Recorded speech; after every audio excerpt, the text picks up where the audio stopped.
यह video simple hanging mirror को standing storage mirror में कैसे बदले पर है।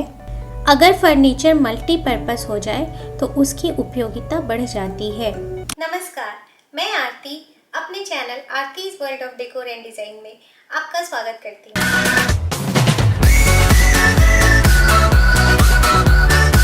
इस प्रोजेक्ट के लिए मेरे पास पड़े इन पैलेट्स को मैंने यूज़ किया है।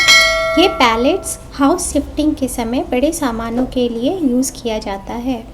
इस आईने के पीछे 40 सेंटीमीटर चौड़ाई का प्लाई है, जिसके चारों तरफ मैंने 2 इंच की फ्रेमिंग कराई है।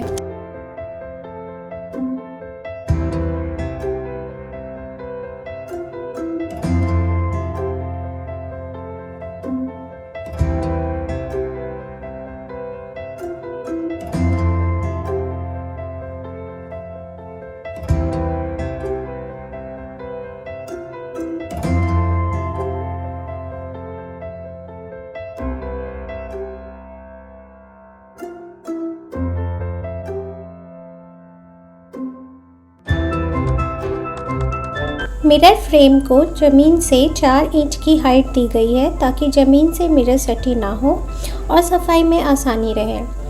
इससे मिरर का लुक भी क्लीन आता है। इसकी टोटल लंबाई 5 फीट 2 इंच की है। मिरर वाले फ्रेम के सबसे ऊपर हुक एंगल दिया है। इससे यह किसी भी एंगल में अपनी सुविधा अनुसार हम कील फंसा सकते हैं। अगर हम कभी इसे वापस पुराने पोजीशन में दीवार में लटकाना चाहे तो वह भी कर सकते हैं। इसके सेल्फ वाले स्टैंड में 2 कील थोड़ी दूर पर लगवाया है ताकि हाइट के अनुसार मिरर को एडजस्ट कर सके। स्टोरेज के लिए बने सेल्फ की ऊपर से नीचे चौड़ाई बढ़ती जाएगी।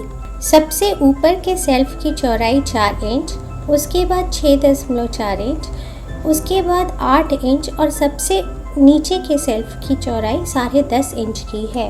इन चारों सेल्फ के बीच लगभग 1 फीट 4 इंच का गैप है।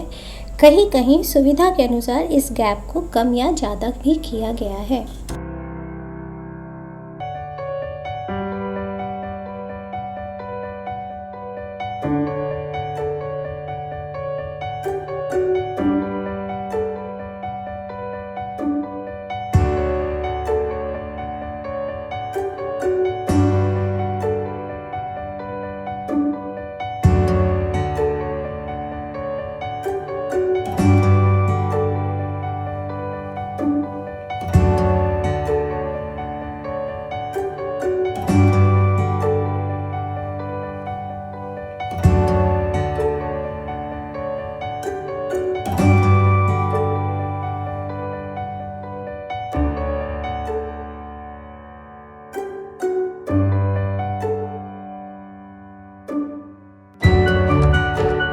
एक बार जब सेल्फ स्टैंड और मिरर फ्रेम का ढांचा बन गया तब इसकी ग्राइंडिंग की गई।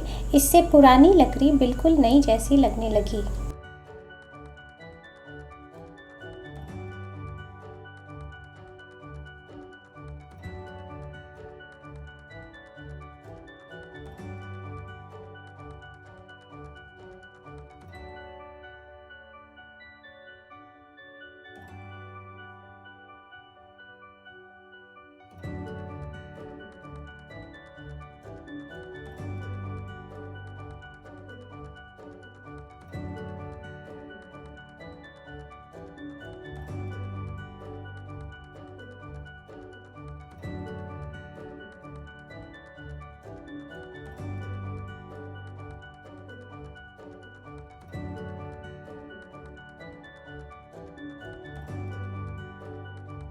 अब फिनिशिंग टच का टाइम आता है। So I have painted this mirror stand white.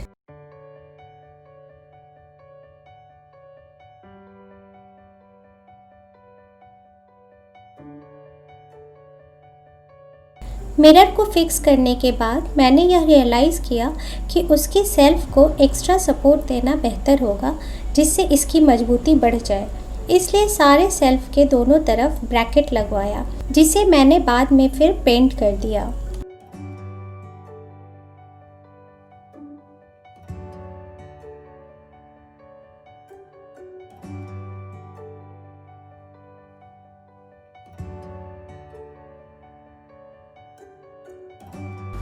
Now you can enjoy final look of standing storage mirror.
I hope you liked the video. Please make sure to subscribe, like and share the video. Please leave a comment in the comment section given below. Thank you for watching.